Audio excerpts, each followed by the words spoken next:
days. Because on the seventh day, there is no manna. Mana in Tagalog. Manna. So, we don't have money. The Lord said, work. And seek first the kingdom of God and His righteousness. And all these things shall be added unto you. Amen? So we need to seek first the righteousness and the kingdom of God. And all these things will be added unto us. In Philippians chapter 4 verse 19, and my God will supply every need of yours according to His riches in glory in Christ Jesus. Yes, the Lord owns everything here. Not only on this planet, but everything in the universe. Did you know that I'm also interested in looking for a meteorite? Have you seen a real meteorite? I'm watching a YouTube. There's a man in Arizona where he used to pick and collect stones from the desert, and he is collecting meteorites. One day, his wife asked him to throw all those stones because it's it's too many. I think almost 20 containers of meteorites. He collected those from the desert.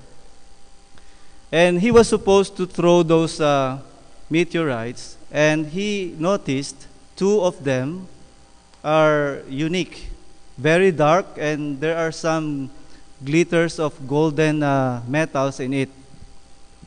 And then he decided to go in a laboratory to check what kind of meteorites are those. And you know what? In his surprise, the meteorite that he's holding is a very expensive meteorite. It came from the planet Mars. How much it cost, do you think? One cost $500,000. Imagine that. $500,000. He sold the meteorites. Oh, he sold one of his stone, and he kept the other one. Imagine, $500. Where can you get that? But by just collecting those meteorites. That's why I'm hoping someday I can also find one, so we can build our own church, right? One meteorite. If we will look for, let's say, 30 meteorites from planet Mars, imagine that. We can buy our own church instantly. Okay? And God will supply all your needs. I'm not saying after this we go outside and look for meteorites, but I'm sure in every way God will supply our needs. If we look on Malachi chapter 3 verse 10, this is a very familiar text to us. The Lord said, bring the tithes and the offerings. Sometimes we forget. Sometimes we are just paying attention to the tithes and not to the offerings. But we are aware that the offerings that we are giving is 100% will go to the conference, and the tithes. But the offerings will stay in our church for our own expenses and our own activities. So, if we are just paying the tithes and not the offerings, are we robbing God? Do you think? And if we are just giving an offering and not paying the tithes, are we robbing God as well? Do you think? So it is a combination of tithes and offerings, not only tithes. we should include also the offerings. Because if we will not give the offerings to the Lord, what will happen? What will gonna happen in our church? One day, we will be spending our church services outside, under the tree, under the maple tree, while it is snowing or raining, and we don't want to happen. We don't like that to happen in our church. So, it is a combination of tithes and offerings that we should bring into the storehouse of the Lord. Okay? So, the final and the last reason is I don't trust the church. Some people are not, trusting the church, and I don't like the church is doing. They don't want the way how they spend money. Oh, they are very corrupted. They are very corrupt, I mean. So I don't want to give my tithes and offerings in that church because I don't want the way they spend money. They are buying everything they want. They are not very careful in spending our money. That's why we are always bankrupt. Okay? So, is this a reasonable? Is it reasonable to not give our tithes and offerings because the church doesn't know how to spend their money? Remember in Luke chapter 21 verses 1 to 3. There's a widow, a poor lady. It says, and he looked up and saw the rich putting their gifts into the treasury. And Jesus saw a poor widow putting into a small copper coins. And he said, truly, this poor widow put more than all of them. So he blessed that poor widow. Even though she just put small copper coins in the treasury. Why? Because she gave what she have. Not only the excess of her money, of their money. She gave what she have. So during that time, the Pharisees are also corrupt leaders of the church, right? But Jesus didn't told that lady not to put her money in the treasury because the Pharisees are corrupt. Don't put it there. We have our own group here, and Judas is our treasurer. You should put your money in our small group instead, because those Pharisees are corrupt. Jesus didn't tell these words to that lady. Instead, he blessed the poor woman, even though those leaders of the church are corrupt.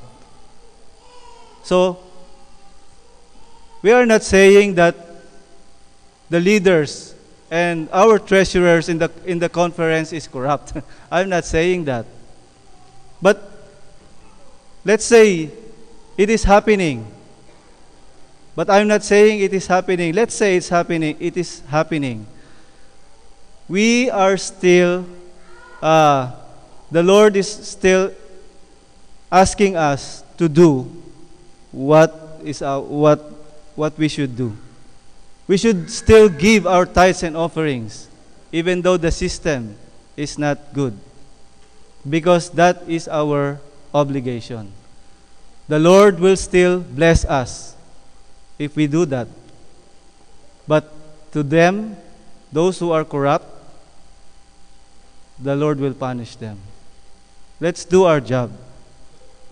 Okay? So, still, it is not an excuse.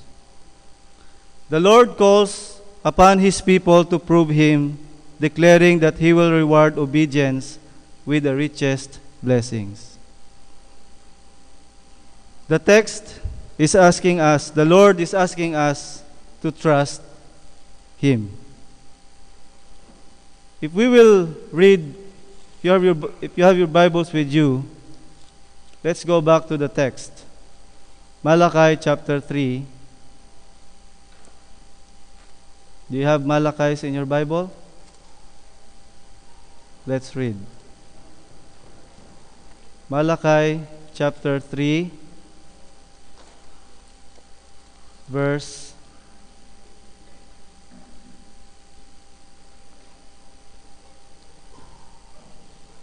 10.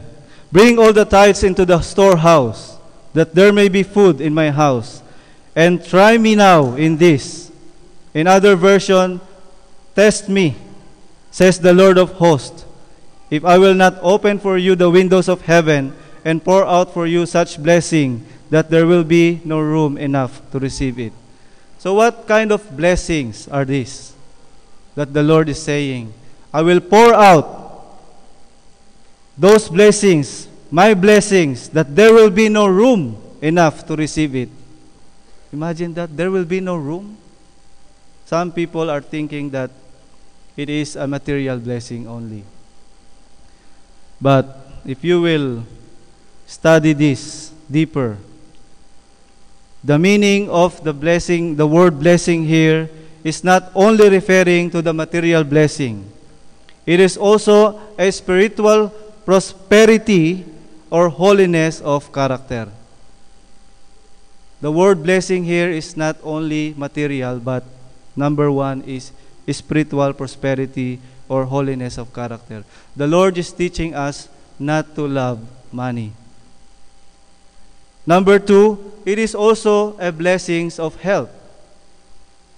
Okay, not only money, a health, it's also health. There is a Tagalog saying, di bali na daw mahirap o walang pera, di bali nang mahirap basta walang sakit, sabi nilang ganon. So it is better to be it is better not to be wealthy but healthy. Okay? Okay.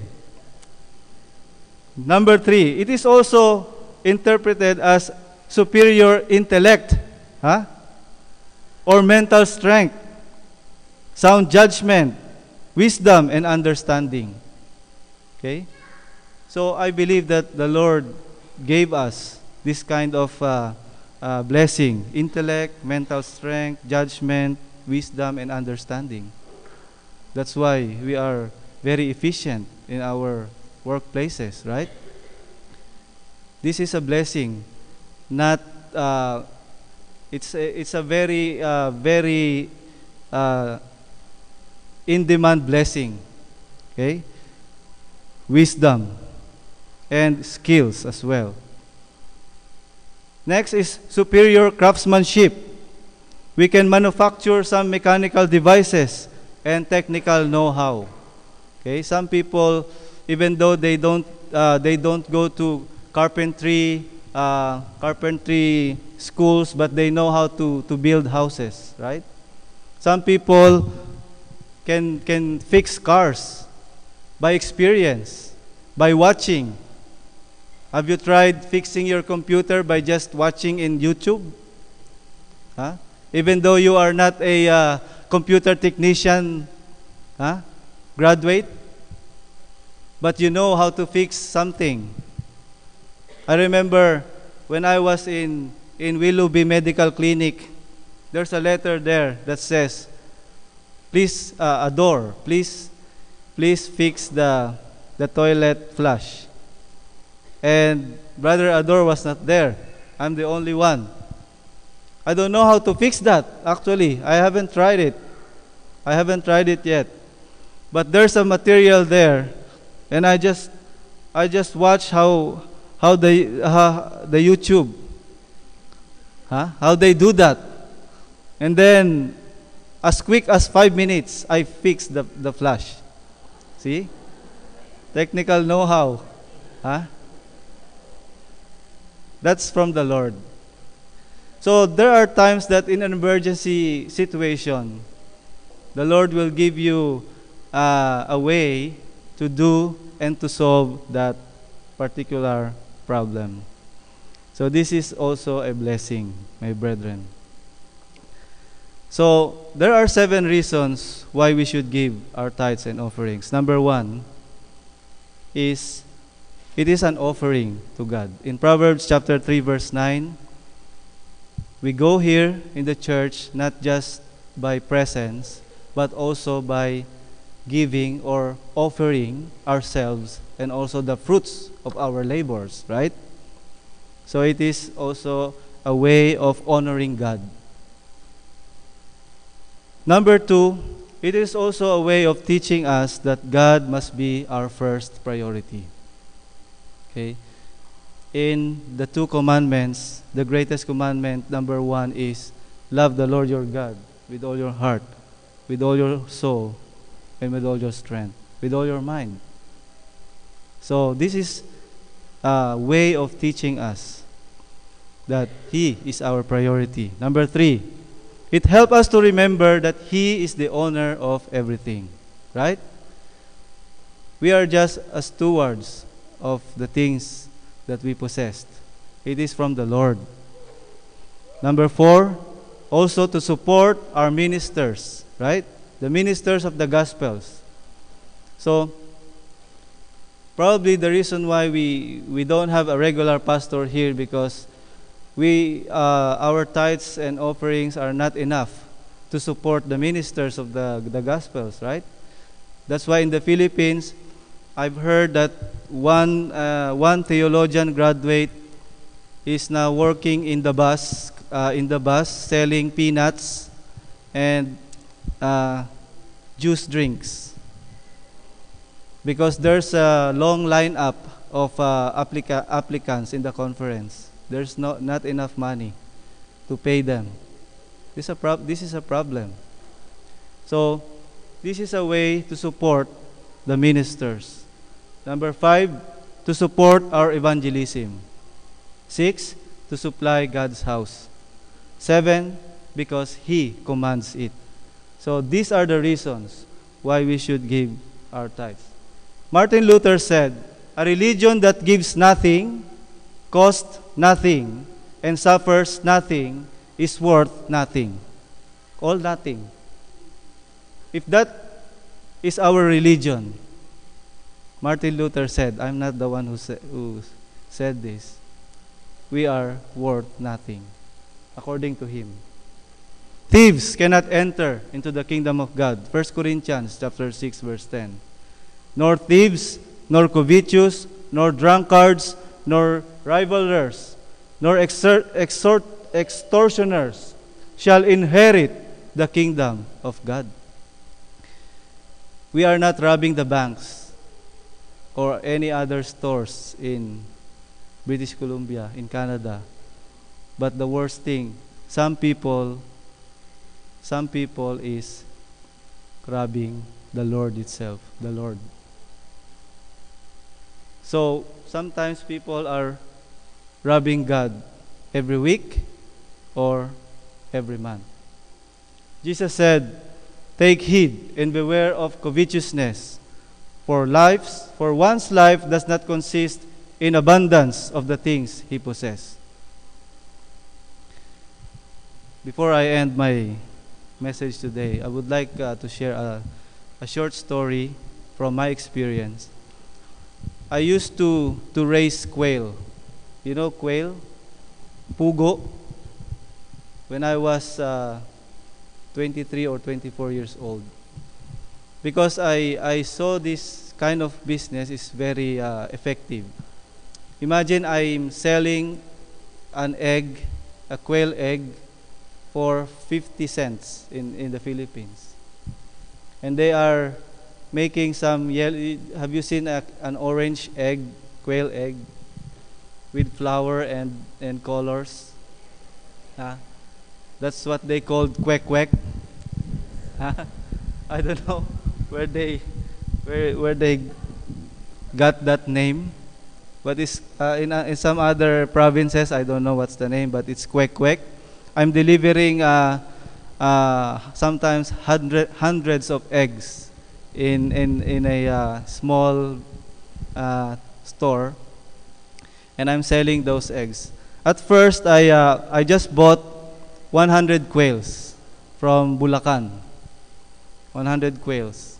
So I'm expecting that the quail will lay eggs 100%, 100 pieces every day.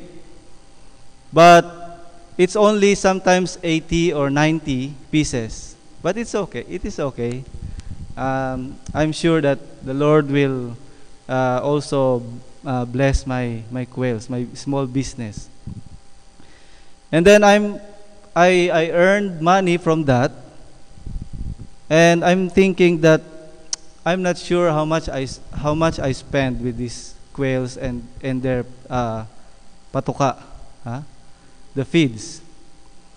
Why not buy another 50 quails so I can reach my investment easily. I can get my investment back easily.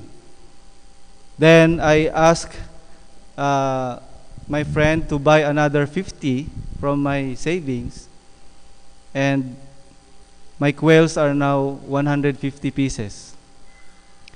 Wow, I earned a lot. I'm supplying all the nearest quail station in our place. They are buying from some other dealers quail 75 cents, but I'm okay. I'll give you 50 cents. I'll give you a cheaper price. How much is their quail eggs? Oh, they give me just 50 cents. Oh, I can give you 45 cents. Just to get them. I'm a young businessman during that time. But that is only my part-time. I have a full-time job in cable company, in home cable. So I know, because I'm driving, I know all the places where they are selling quail eggs. So, okay, I'm earning money from that. Every day I'm supplying those eggs because those quails are very generous. Every morning it seems like I'm just picking money from the poultry house, taking those eggs one by one. Oh, wow. I like to see that. So I'm always surprised every morning to see the numbers of eggs coming down. One day, I was surprised when I saw, I think, 7 or 10 of my quails died. And they have no heads. They were beheaded. What happened? And the feathers are scattered everywhere. What happened? And then one night, I watched. I didn't sleep. I watched who is doing this. My suspect is a cat. But I was wrong. The rats are doing that. The rats. Big as a kitten. Imagine that. How big are those rats? So they are going into the poultry house and killing those quails. But they are not eating those birds. They are just killing them. Oh, they are just killing them. So one night I saw them. And they ran out. I looked for their house. I found that they are living in an empty drum. You know the drum? The container, the water container, a metal water container which has a hole on the side. Okay? And then I closed that hole and burned them. Oh, they're crying. Even the small one, I saw babies. I burned them. I thought that my problem was solved. But one night, another killing happened. You know what? How many quails I've got after those attacks? I only got almost 45 to 50 quails left. They were killed by the rats because those rats has neighbors, not only in our place but in our neighbors as well. So the news was already spread that there's a bird, there's quails in our house. So they are, killing those quails. So I gave up. I remember I should prioritize the Lord first. Because I'm thinking that I need to get my investments as quickly as possible. So I bought 50 more pieces. I improved the quality of the feeds so they can lay eggs more than one. I'm expecting that those quails can lay eggs more than once a day. Oh, my thinking is not good. I want to earn a lot. But look what happened. I failed. So, smart people learn from others' experience, not in his own experience. Remember, the love of money put Jesus' hands and feet on the cross. For how much? For 30 pieces of silver. So let's help ourselves. The Lord doesn't need our money. He's rich, but He needs our faithfulness, our heart. May the Lord bless us today.